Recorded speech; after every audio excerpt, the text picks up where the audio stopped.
En fait, c'est super ce que vous dites, mais comment vous voulez qu'on donne confiance en eux aux jeunes si nous-mêmes, on n'a pas confiance en nous? Qu'est-ce qu'on met comme outil concrètement pour que les enfants, dès tout petits, ne développent pas cette hiérarchie dans les classes, dans la domination de l'espace? Il y a vraiment un encouragement à l'effort. Chaque effort est récompensé, encouragé, aussi petit qu'il soit.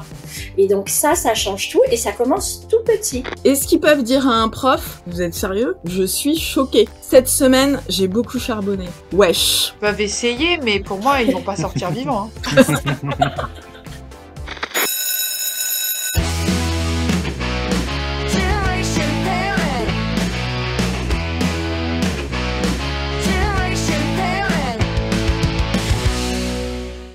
Bonjour à tous et bienvenue dans Génération Parents, le podcast qui décrypte l'éducation du XXIe siècle. Je suis Solane Boquillon-Legoisiou, fondatrice de Soft Kids et autrice du livre Préparez vos enfants au monde de demain. Chaque semaine, je vous propose de se retrouver avec mes invités autour des questions d'éducation et de parentalité du XXIe siècle. Cette semaine, en co-invité régulier, nous avons Barbara, notre Shiba de la charge mentale, autrice de J'arrête d'être débordée, qui vient de rentrer de San Francisco après 10 ans là-bas. Juline, que nous accueillons pour la première fois, notre super prof, qui a été dans le top 10 du Global Teacher Prize et fondatrice de l'Institut Pédagogie Anquetin-Rowe. Et nous avons notre invité spécial du jour qui est Stéphane Lipinski, chef de projet chez Vers le Haut, qui est un think tank dédié à l'éducation et à la jeunesse. Et il est ici aujourd'hui pour parler avec nous de confiance. Alors, au sommaire de la semaine, tout d'abord, nous allons parler d'une actu. À Strasbourg, il y a eu une expérimentation inédite qui a équipé 125 élèves de gilets connectés et de traceurs GPS dans la cour de récréation. Nous allons en savoir plus pourquoi cette expérimentation. Enfin, le débat de la semaine. La confiance est-elle la clé pour une éducation d'avenir? Et pour finir, nos rubriques au secours et qu'est-ce qu'ils disent? Allez, c'est parti. On démarre avec l'actualité de la semaine. Dans les cours d'école, il existe des jeux, c'est comme ça, insensibles aux effets de mode. La marelle, bien sûr, en fait partie, mais le classique des classiques, c'est sans conteste le jeu de billes. On se dispute parce que des fois on dit que ce sont des vraies parties, mais en fait ce sont des fausses, et l'autre il prend la bille à l'autre. Alors, peut-être que vous avez vu ça passer dans les journaux, mais la ville de Strasbourg a fait beaucoup parler d'elle, puisqu'il y a une expérimentation qui a été faite. Donc, ils ont décidé, là, pendant 6 mois, d'équiper 125 élèves de gilets connectés, dotés de traceurs GPS, pour voir comment l'espace était occupé dans la cour de récréation. L'idée, c'est de voir un petit peu la mixité, mais au-delà de ça, ce que l'étude a révélé, c'est que 80% de l'espace est accaparé par seulement 20% des élèves. Et ces 20% sont majoritairement des garçons de CM1 et de CM2. Ce qui veut dire que déjà, les pauvres petits CP, bien souvent, ils ont qu'une toute petite partie de la cour de récréation. Et que l'étude nous dit les filles sont un peu cantonnées au bac à sable et aux côtés de la cour. Alors, il y a des parents qui sont assez contents qu'il y ait cette étude pour qu'il y ait de la mixité, mais il y en a d'autres qui disent non mais moi ça me va pas du tout, j'ai pas envie qu'on interdise aux garçons de faire du foot. Alors vous, déjà, est-ce que vous aviez vu cette actualité et qu'est-ce que ça vous évoque? Moi, je l'ai pas vu, je l'ai vu en préparant l'émission. Alors, le premier réflexe, c'est les bras mentons, puisque je me dis comment on va traquer les enfants. Et ensuite, je me suis mise effectivement dans les chaussures de mes propres enfants, qui sont 2 filles. Et effectivement, l'accès au jeu, même au ballon, etc. Et mes filles, elles font du foot. Juste l'accès au ballon de foot, c'est très compliqué quand t'es une fille et que t'es dans la cour. Donc effectivement, tu vois la disparité d'activité, elle commence hyper tôt. Je pense qu'il faut forcer les choses comme d'hab. Donc pourquoi pas le gilet où on traque et on réorganise les cours, les cours de récréation en fonction des activités. Mais c'est plus que ça. Je pense qu'il faut que des surveillants dans la cour soient là pour réguler, intervenir, inviter les filles à jouer. Enfin, ça se fait plus. Ça ira un peu plus loin s'ils veulent vraiment. Une fois qu'ils auront prouvé cette étude et que les gilets auront validé leurs statistiques, il faut aller plus loin que juste dessiner des ronds ou des arcs de cercle dans la cour en disant ça c'est pour les CP, ça c'est pour les CM1. Au-delà des surveillants, parce que je pense qu'il faut aussi former le personnel. Moi, j'ai 2 anecdotes. Bon, la première, je dis toujours, mon premier combat féministe, c'était en CM2, parce que les garçons voulaient pas qu'on joue au foot, justement. Et j'avais créé une équipe avec mes copines, et donc j'avais été voir la directrice. Et la directrice, du coup, elle avait dit, bon, bah, ok, bah, les garçons auront le terrain de foot les lundis et les jeudis, et les filles les mardis et vendredis. Qui avait, je pense, profondément agacé les garçons, parce qu'eux, ils voulaient vraiment jouer tous les jours. Mais le truc qui était bien, c'est que du coup, ils sont revenus nous voir en nous disant, bah, écoutez, on propose de jouer tous ensemble tous les jours. Donc voilà, c'était gagné. Mais moi, je me rappelle, mon fils aîné en CM1, il y avait eu un scandale. Justement, ils étaient revenus en classe après la cantine parce que un des animateurs du périscolaire avait dit que le foot c'était pas pour les filles et que les filles elles avaient pas joué au foot. Donc là aussi, je pense que tu vois, il faut aussi former les éducateurs et le personnel du périscolaire qui a encore des visions assez genrées des choses, quoi. C'est le cas là. Moi, j'ai le même cas et elles sont en 3e. J'ai le cas avec un prof de sport qui dit que les filles elles vont moins vite, que de toute façon c'est pas la peine qu'elles essayent. J'ai ce genre de phrase, donc je suis dedans là et je lève le drapeau haut et fort. Mais moi, je rejoins totalement ce que vous dites, c'est-à-dire que, ok, pour faire une étude, au moins on va avoir des chiffres très concrets et c'est très intéressant qu'il y ait des scientifiques qui se penchent dessus. Et deuxième chose, qu'est-ce qu'on fait ensuite de cette étude? Il suffit pas effectivement de dessiner des choses dans la cour, ça part de l'éducation, ça part de la sensibilisation dès le plus jeune âge, d'apprendre déjà l'équité, l'égalité, et ce que tu disais dans la formation, bien sûr, ça doit passer par la formation. De dire il faut que les filles aient plus de place dans la cour ou il faut que les CP aient plus de place dans la cour, ok, ça mange pas de pain, mais qu'est-ce qu'on met comme outil concrètement pour que les enfants dès tout petits ne développent pas ce sexisme et cette hiérarchie dans les classes, dans la domination de l'espace. Stéphane, est-ce que c'est quelque chose que vous avez étudié chez Vers le Haut Des études comme ça sur l'occupation de la cour de récréation, on en avait déjà recensé justement dans notre étude qui s'intéressait à la question du sport et de l'éducation. Et il me semble effectivement, alors j'étais pas au courant de celle-ci, mais il me semble effectivement qu'il y avait déjà eu des études qui donnaient à peu près effectivement ces proportions-là sur l'occupation de la cour de récré. Mais moi, ce que ça m'inspire, c'est qu'il y a toujours une ambivalence entre dans quelle mesure les activités qui ont lieu à l'école doivent être toujours encadrées par des adultes et poursuivre des objectifs pédagogiques, et dans quelle mesure effectivement il y a aussi besoin d'espace un peu de soupape de liberté et de jeu libre pour les enfants, et avec le risque effectivement que ce qui se passe quand on laisse les enfants un peu gérer entre eux ne reflète pas forcément des objectifs souhaitables pédagogiquement. Donc à mon avis, il y a un équilibre à trouver, parce que on pourrait penser effectivement qu'il y aurait un avantage à justement plus encadrer les activités qui ont lieu dans la cour, ce qui pourrait dire que l'espace central serait mis à disposition d'un animateur qui encadrerait l'activité, qui s'assurerait effectivement que les filles et les garçons aient le même accès. Ce qui pose des questions que vous avez soulevées sur l'intention de l'animateur à ce moment-là. Mais je pense qu'il est aussi souhaitable que on laisse quand même des moments où on laisse faire les choses, quitte à effectivement quitte à effectivement avoir des résultats qu'on n'aurait pas forcément souhaités, mais aussi que les enfants aient pas 100% de leurs activités, même au sein de l'établissement scolaire, qui sont sous la coupe des adultes. Je pense qu'il y a vraiment un équilibre à trouver ici. Et maintenant, je vais passer un petit peu plus de temps pour présenter notre invité, donc Stéphane. Tu as un parcours très très riche et inspirant. Donc tu es diplômé de l'ENS Paris-Saclay, donc Normal Sup, avec une spécialisation en économie.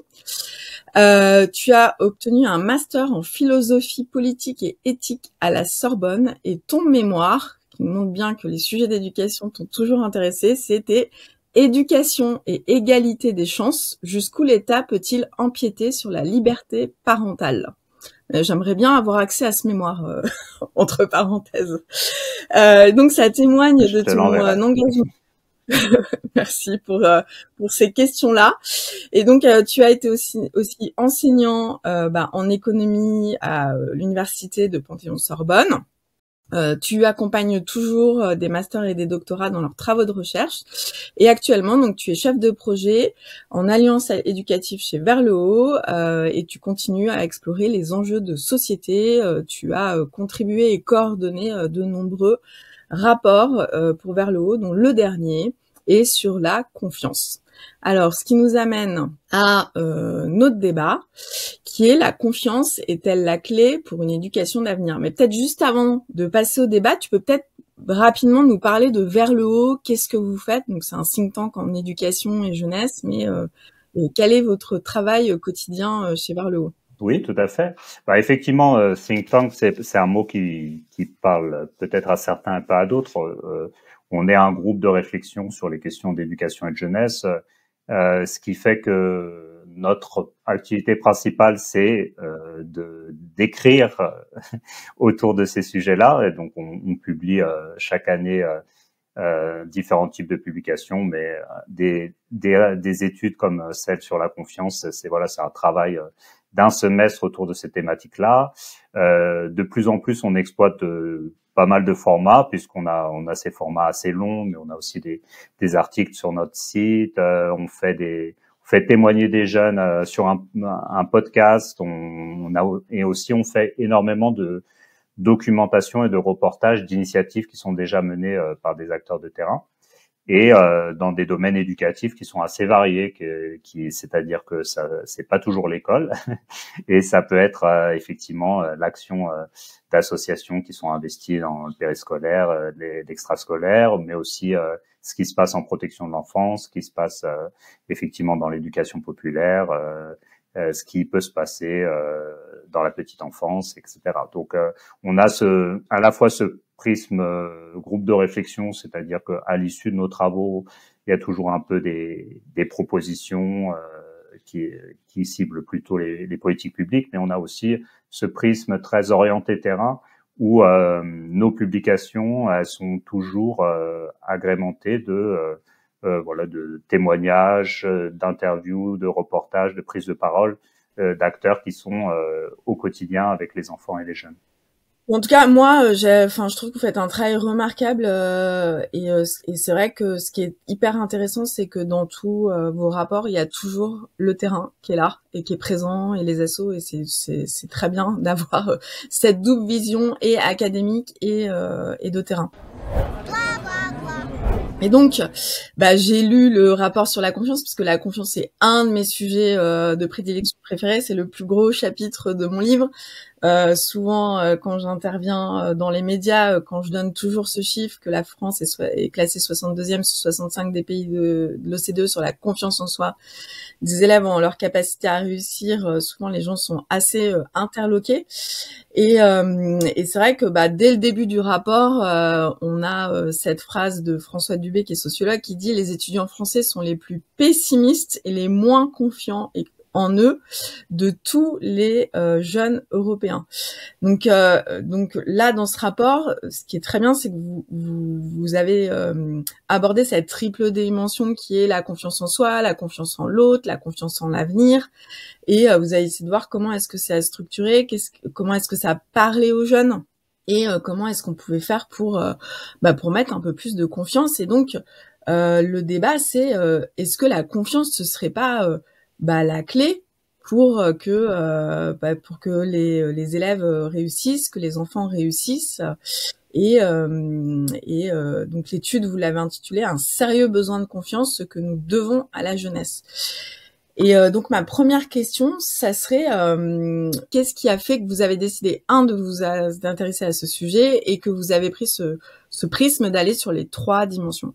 Alors, ce sujet, effectivement, il vient de plusieurs incitations. Nous, chez Vers le Haut, depuis le début de Vers le Haut, on publie chaque année un baromètre qui est intitulé Jeunesse et confiance, et qui est, alors il y a énormément de questions, mais parmi ce qui nous intéresse, effectivement, c'est de sonder à la fois l'optimisme de la jeunesse envers son avenir, envers sa capacité à réussir, de sonder sa confiance envers l'institution scolaire, sa confiance envers le monde du travail, etc. Donc c'est un thème qui était déjà assez présent chez Vers le Haut, mais qu'on n'avait jamais, on va dire, appréhendé comme un objet d'étude à part entière. Voilà, c'était à travers ce sondage ou à travers certains aspects dans nos rapports.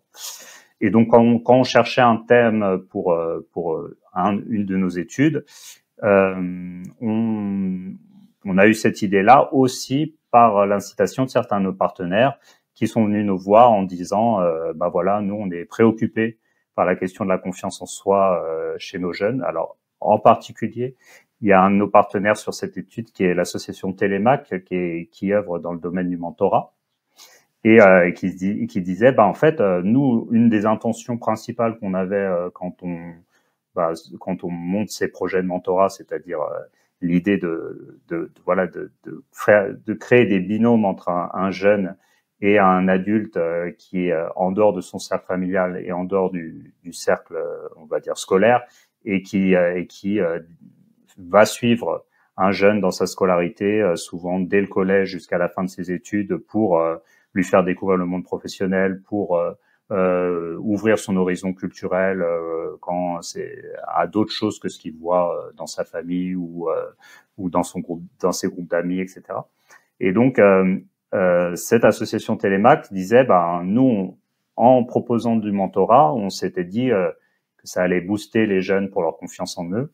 Or, on a quand même remarqué que malgré le mentorat, il y a encore beaucoup de jeunes qui n'arrivent pas à développer cette confiance en eux, et on aimerait bien creuser ce sujet-là. Donc, on avait ces différents éléments convergents, et puis on a dit banco, on va s'intéresser à cette question de la confiance, et tout en ayant bien conscience que c'était un sujet, on va dire, un peu à la marge des sujets académiques autour de l'éducation. C'est-à-dire que confiance, c'est un mot qui revient tout le temps en éducation. Si on s'intéresse à l'action que font par exemple plein d'associations dans ce domaine-là, ils vont mettre le mot confiance dans le descriptif de leur intention. Mais après, c'est un mot, par contre, qui est pas vraiment sérieux. C'est-à-dire que les études sérieuses qui s'intéressent à la confiance en tant que telle, elles sont pas légion. Et donc, nous, on a décidé de prendre ce mot au sérieux. C'est-à-dire, effectivement, se demandant, si finalement, est-ce que la confiance, ce serait pas un peu l'élément mystère de la réussite, et est-ce qu'on le retrouverait pas finalement disséminé dans plein d'aspects des parcours éducatifs des enfants et des jeunes. Donc, pour appréhender ça, on s'est posé, on a réfléchi, on s'est dit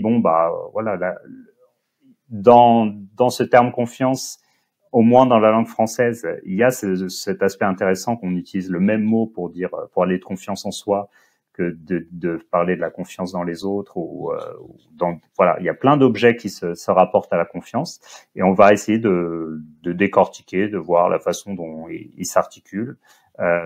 Donc c'était un peu ça notre intention et donc de montrer que effectivement pour pouvoir apprendre, il faut avoir un minimum de confiance en soi, que la confiance dans les autres, c'est un facteur clé qui est à la fois un facteur clé de la relation éducative en tant que telle, mais aussi un facteur clé, on va dire, d'un parcours éducatif réussi.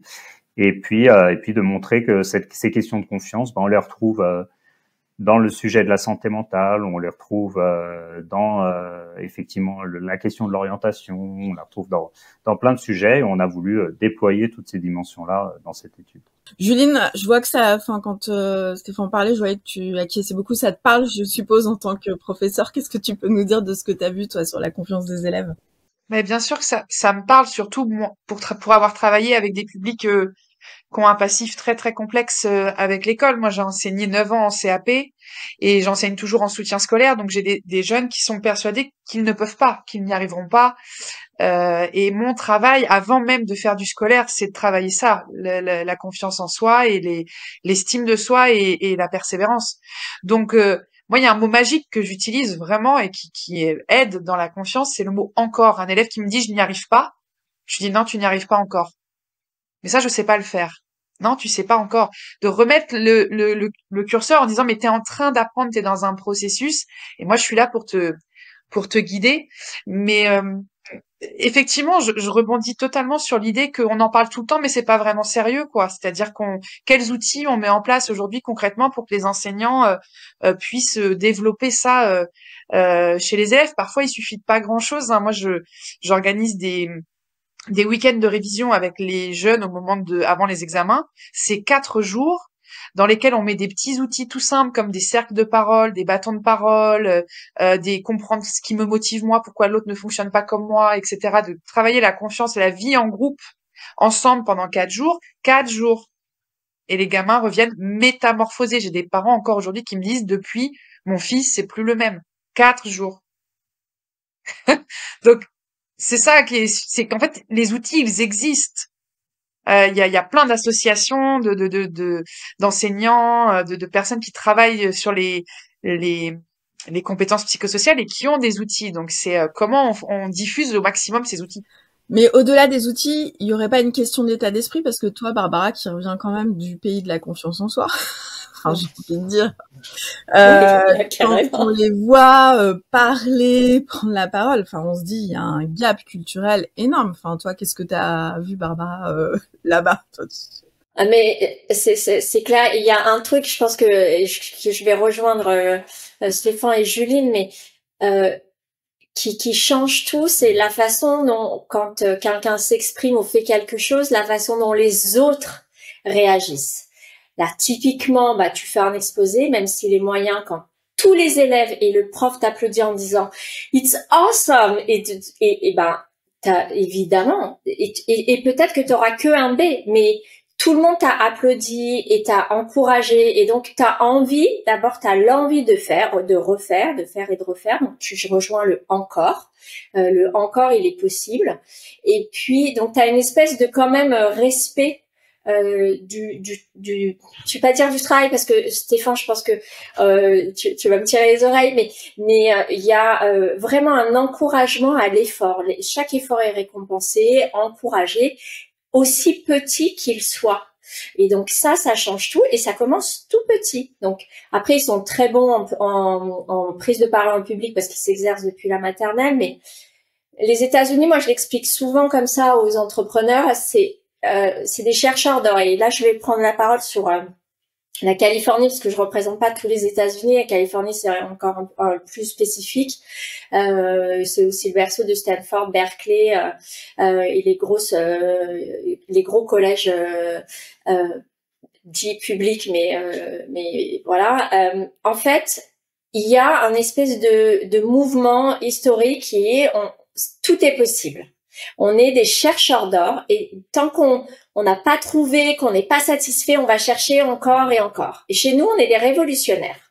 Et donc, ce qu'on cherche, c'est à faire, à refaire, à couper des têtes, etc. Donc, il y a un état d'esprit à la base historique, je pense, qui est pas le même. Et chez les enfants, il faut aller chercher le meilleur de toi-même en permanence. Et on a ça, et c'est un espèce d'optimisme aussi. Je différencie l'optimisme de la confiance en soi.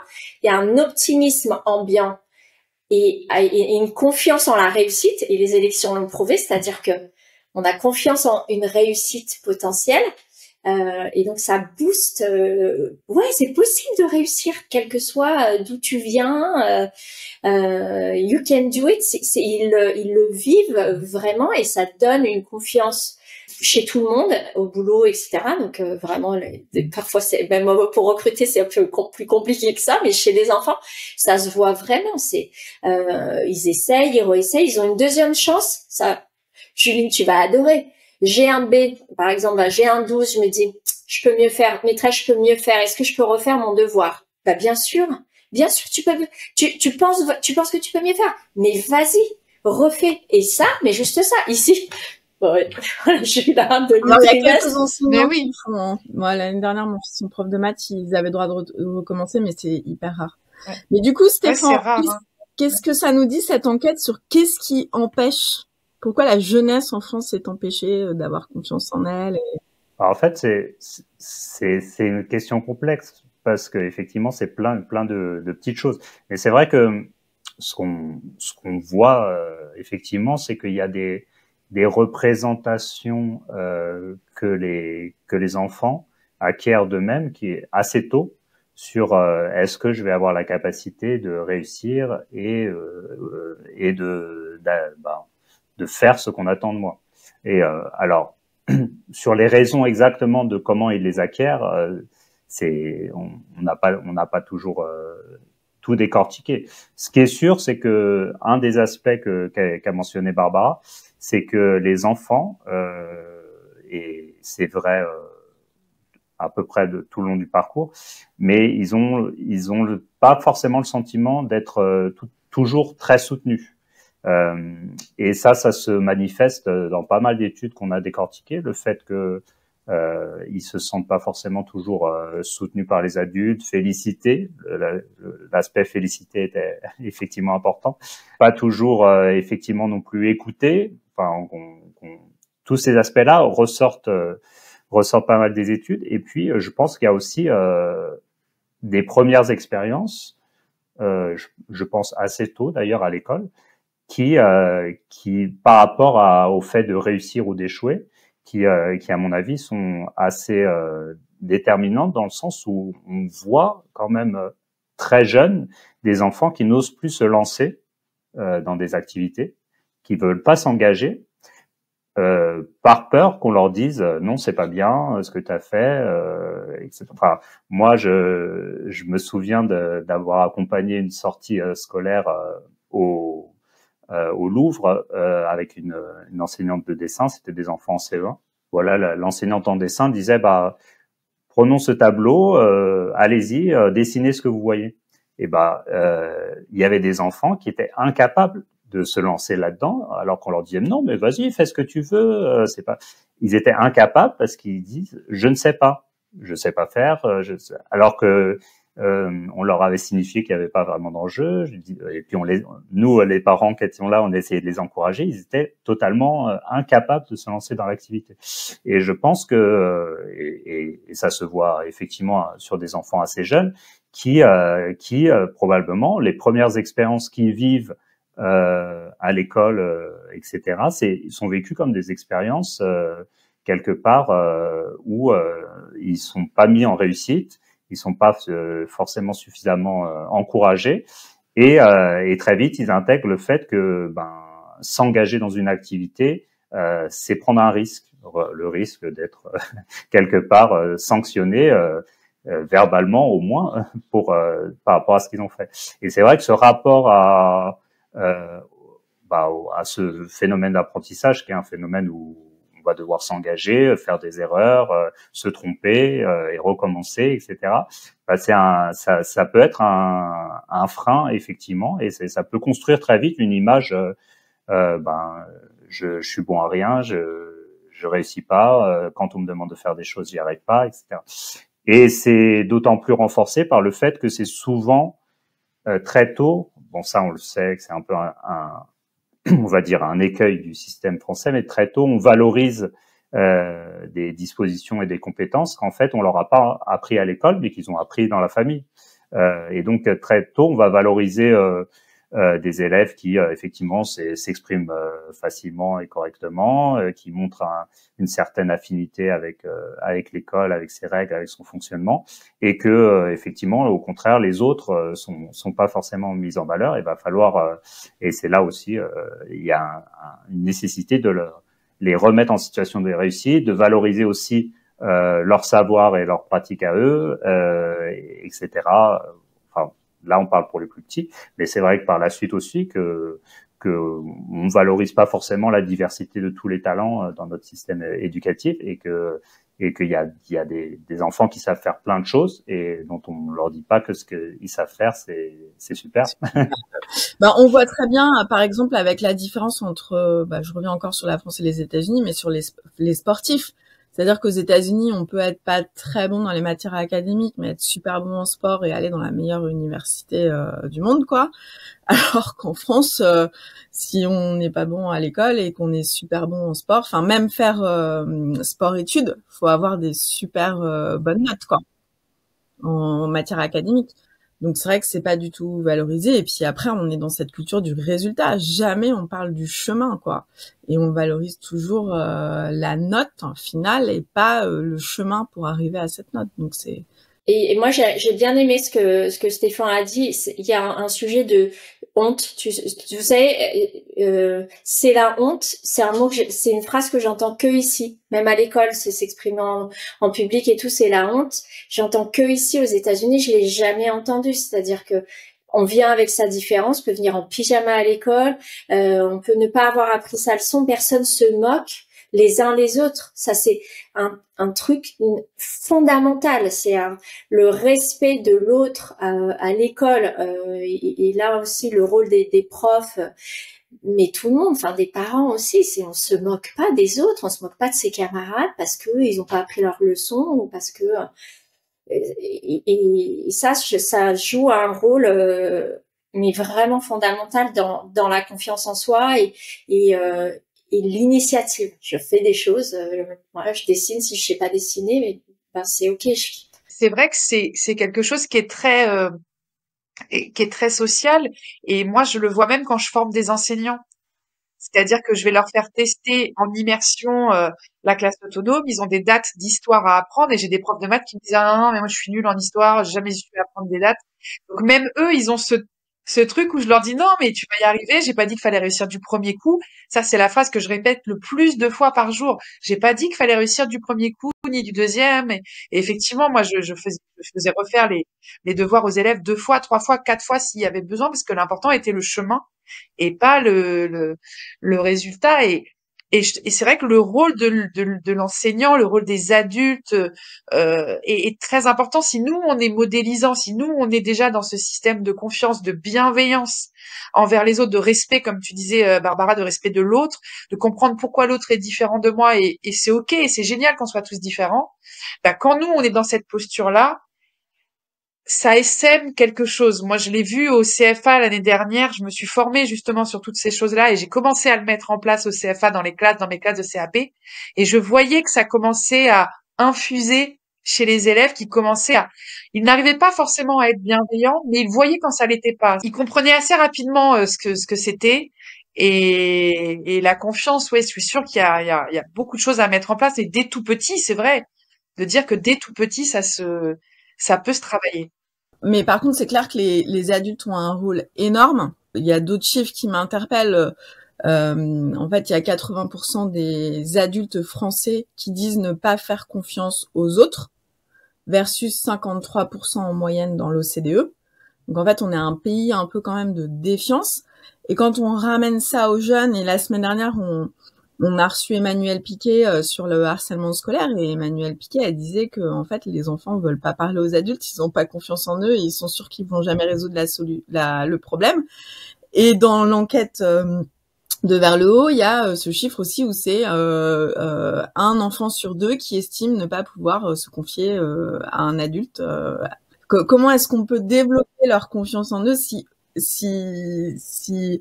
nous on leur montre déjà qu'on n'a pas confiance dans les autres et puis qu'en plus ils peuvent pas venir nous voir et parler. Je sais pas Stéphane si t'as eu des exemples concrets qui t'ont été donnés dans les interviews que t'as fait. Juste avant un exemple concret, je voulais dire qu'effectivement, c'était assez important de voir la symétrie qu'il y a entre effectivement ce que disent les élèves et ce que disent les adultes. C'est-à-dire que effectivement, les élèves français, en décortiquant plein d'études, en gros, ils disent on n'a pas trop confiance dans nos capacités et on se sent pas très bien soutenu, en particulier par les adultes. Et quand on s'intéresse à ce que disent les enseignants, par exemple, dans les études menées par l'OCDE ou dans un baromètre comme le baromètre IBEST qui s'intéresse au bien-être des personnels de l'éducation, ils disent exactement la même chose. On se sent pas très bien préparé pour notre travail et on se sent pas très bien soutenu par notre hiérarchie. Donc il y a une vraie symétrie et je pense que il y a quelque chose de fondamental. Moi, je me souviens, ça m'avait marqué. On était allé faire une intervention avec vers le haut. On a été faire une conférence pour un de nos partenaires qui est l'association Sport dans la ville, qui anime des terrains de sport dans les quartiers prioritaires. Et voilà, et j'avais fait une petite conférence où je parlais effectivement de l'importance de la relation de confiance, etc.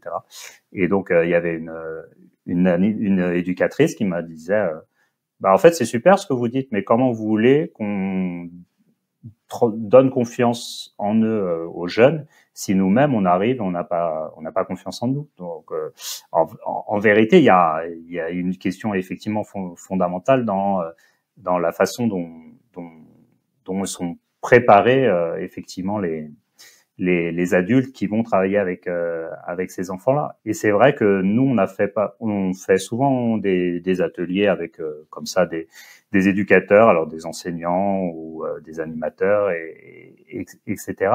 Et puis en fait justement quand on leur donne des chiffres comme ceux que tu donnais tout à l'heure en disant voilà, les jeunes se sentent pas assez soutenus, pas assez entendus, ils sentent pas forcément que les adultes sont là pour eux, etc. Ils disent oui, mais nous on veut pas trop ouvrir non plus cette possibilité-là parce que voilà, moi j'ai pas envie de ramener tous les problèmes des enfants à la maison, et j'ai pas envie de me faire rouler dans la farine, etc. Mais pourquoi ils disent ça aussi? Parce que quand on creuse un peu, ils ont l'impression que s'ils ouvrent cette porte-là, c'est eux qui vont devoir tout gérer tout seuls. C'est si les élèves commencent à leur dire qu'ils sont pas bien, etc. Or là encore, il y a un problème derrière tout ça. Bien sûr, c'est pas eux qui doivent tout gérer, mais et donc ils doivent savoir sur qui ils peuvent s'appuyer dans l'équipe pour les aider à être justement disponibles pour les jeunes. Comment on peut gérer ça collectivement, etc.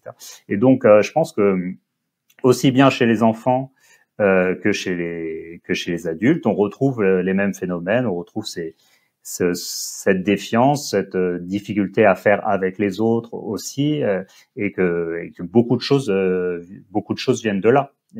Et quand nous, effectivement, on a fait des ateliers pour cette étude avec des jeunes, notamment on a fait un atelier avec des jeunes qui étaient dans une association qui s'appelle l'Année Lumière, qui est une association qui propose une année de césure pour des jeunes pour justement développer leurs projets, faire du bénévolat, faire du service civique, faire des choses en collectif, etc. Il y en a plein qui nous ont dit, c'est la première fois en fait que j'ai l'impression de pouvoir compter sur les autres enfants, ou les autres jeunes. C'est la première fois que j'ai des adultes autour de moi dont j'ai l'impression qu'ils sont vraiment là pour moi. Enfin, c'est vraiment ce côté de confiance dans les autres qui alimente la confiance en soi. C'est vraiment un côté très important, qui ressort vraiment beaucoup de tout ce qu'on a pu observer. on va passer à la rubrique au secours sur un cas un peu plus pratique. La question est peut-être plus pour toi, Juline. Là, la question, c'est mon fils enchaîne les mauvaises notes en mathématiques depuis le début de l'année scolaire. Il a totalement perdu confiance en lui. Comment est-ce que je peux l'accompagner et l'aider? Quels seraient tes conseils? Alors les mathématiques, moi je dis toujours que c'est une question d'entraînement et c'est quelque chose qui doit être évolutif et répétitif. Mais première chose pour reprendre confiance, aller le chercher légèrement en dessous de son niveau. Ça lui faire quelque chose légèrement en dessous de son niveau pour qu'il soit en situation de réussite, donc dopamine, donc j'ai envie de faire plus, j'ai envie de faire plus dur. Et ça, c'est quelque chose qui est très très important dans l'éducation générale, toujours aller chercher en dessous du niveau, et après être dans ce qu'on appelle l'effort joyeux. C'est-à-dire qu'il y a de la persévérance, il y a l'effort, mais il faut que ça reste joyeux. Si ça devient une souffrance, c'est compliqué. Après, je sais pas en quelle classe il est. Est-ce que tu as des informations sur la classe, le niveau, Là, j'ai 5e. 5e. Donc, en 5e, moi, ce que je conseille, c'est pour comprendre les mathématiques, aller sur YouTube. On a Yvan Monca, on a Aide Academy. Enfin, il y a plein de profs qui font des vidéos vraiment courtes, très simples et par type d'exercice. Et ensuite, c'est aller trouver des exercices pour les appliquer. C'est pas juste dire, ouais, c'est bon, j'ai vu les vidéos d'Yvan Monca. C'est prendre des exercices, les appliquer et avoir la correction. On fait pas des exercices dans le vide. Donc, on s'auto-corrige, on se trompe, on recommence. Et pour ça, il y a un site qui est très bien, qui s'appelle Tout Petit. Ouais, il y a plein de feuilles d'exercices, avec à chaque fois l'exercice et la correction. Et les feuilles d'exercice sont dupliquées en 5 ou 6 exemplaires où on a juste changé les chiffres. C'est-à-dire que si on s'est trompé, tant qu'on n'est pas encore sûr qu'on maîtrise correctement la notion, on peut reprendre la fiche 2, puis la fiche 3, puis la fiche 4. C'est le même exercice, on a juste changé les chiffres, les formes, les fonctions. Moi, je l'utilise beaucoup en soutien scolaire. Est-ce que vous êtes prêts à jouer, Juline, Barbara et Stéphane? Donc, Barbara, elle connaît bien l'exercice. Alors, donc c'est la rubrique Qu'est-ce qu'ils disent? C'est pour aider les parents à pas être dans les choux quand les enfants parlent. Et alors là, en fait, j'ai reçu une pépite, puisqu'en fait, on m'a envoyé le recueil de patois adolescents qui a été fait par le lycée Léonard de Vinci à Levallois-Perret. Donc, c'est un recueil qui fait une 50aine de pages, classé par lettres, et où en fait, les enseignants et les élèves ont échangé tous ensemble pour se dire qu'est-ce que je peux utiliser comme mot avec mes copains, avec ma famille et avec mon enseignant. Donc là, en fait, je vais vous donner des mots et je vais vous poser la question de est-ce que ça peut être utilisé avec telle ou telle personne. Vous êtes prêts? Donc, famille, prof et copain. Ouais. Alors, à votre avis, est-ce que on peut utiliser le mot bahut avec sa famille? Oui. Oui. Oui. Eh ben, ils ont dit non. Et parce que c'est collégial, hein, ils ont fait ensemble. Ils ont pas confiance. Tu vois, ils ont pas confiance en nous. Nous, bahut, on maîtrise. Donc, le mot bahut, on peut pas l'utiliser avec les profs, trop familier. On peut pas l'utiliser avec sa famille, c'est uniquement avec les copains. Dire bien vu. Alors, sachant que je vous donne la définition, hein, donc le bahut, tout le monde savait que c'était l'école, le lycée, voilà. Bien vu, pour les jeunes, ça veut dire merci. Voilà, déjà, faut savoir, je vous donne la définition. Et d'ailleurs, si c'est soit ils disent bien vu, soit ils disent bébé. Et souvent, c'est dans un contexte bébé pour les devoirs, bien vu pour les devoirs, ou merci, ça veut dire merci pour les devoirs. Donc alors, à votre avis, est-ce que ils utilisent bébé avec les profs? Moi, je dirais non. Non, bah déjà nous on comprend pas. Alors, ce qui est marrant, c'est que dans leur discussion, parce que c'est ce lexique a été fait de manière collégiale, donc ça ne s'utilise pas avec les profs. Par contre, on peut utiliser bébé avec sa famille, mais on n'utilise pas bien vu avec sa famille. Ils ont fait un niveau de classification très très. Alors après, charbonner. Alors, juste je vous donne, il y a 2 sens pour charbonner. Le premier sens, c'est travailler efficacement, que nous on connaît. Et le deuxième sens, c'est jouer aux jeux vidéo. Oui, c'est vrai. Ok. Est-ce qu'ils peuvent dire à un prof, cette semaine, j'ai beaucoup charbonné? Non. Ah, moi, je pense qu'ils peuvent le dire. Et à leur famille, vous pensez qu'ils peuvent le dire? Oui. Bah, dans le premier sens, oui, ça. Oui. Ouais. Dans le premier sens, donc ils utilisent charbonner avec leur famille, mais pas avec leur prof. Mais par contre, dans le sens je joue aux jeux vidéo, c'est qu'avec les potes. Qu'avec les J'ai copains, charbonné. ouais. Il en reste 2. Alors, il y a le ça, S-A-H. Donc, il y a plusieurs définitions pour ça. La première, c'est exprimer l'accord avec une personne ou une idée. Il y a sérieux. Ok. Il y a en vrai, en réalité. Ça. Et pour de vrai, sérieusement, encore ça. Et donc, quelques exemples de contexte. T'es ça. Ça veut dire t'es sérieux. En ça, je suis d'accord. Mais en fait, eux, c'est écrit S-A-H. Et en ça, tu penses faire quoi demain? Et c'est ce qui veut dire, pour de vrai, tu penses faire quoi demain? Je vous décode, hein, Alors, est-ce que vous pensez qu'ils utilisent ça avec leur prof? Non. Non. Jamais. Avec leur famille? Oui. Non. Oui, ils l'utilisent avec leur famille sur le sérieusement. Donc j'attends encore. Enfin moi j'ai pré-ado, pas encore ado. Peut-être que je vais avoir des ça.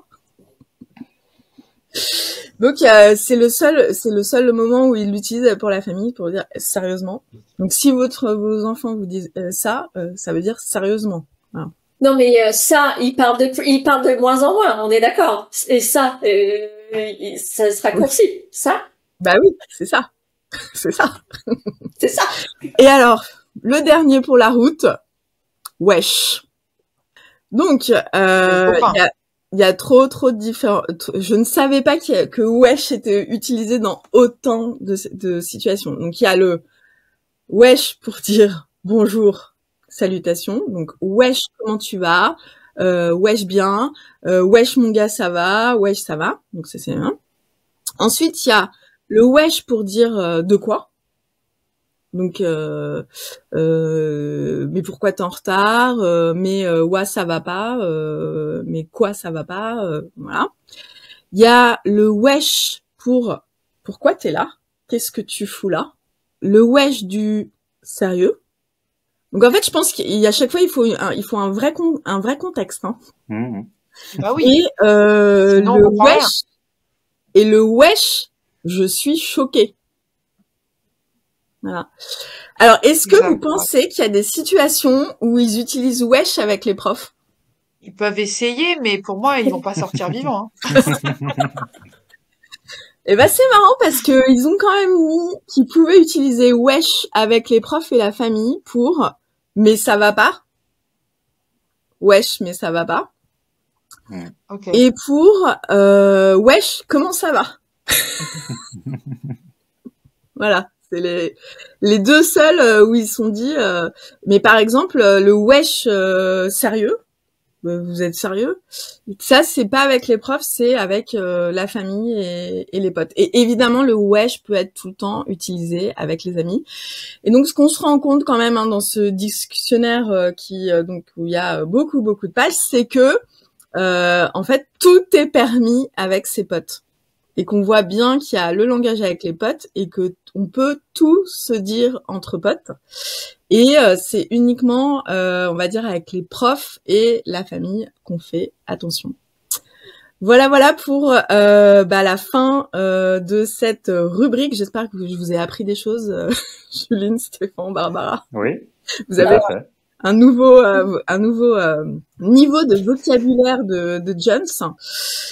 Et donc, on arrive à la fin de cet épisode de Génération Parents. Merci à Juline, Barbara, à Stéphane, notre invité spécial pour cette discussion qui était passionnante. J'espère que vous repartez avec plein d'idées pour essayer de donner confiance en soi à vos enfants.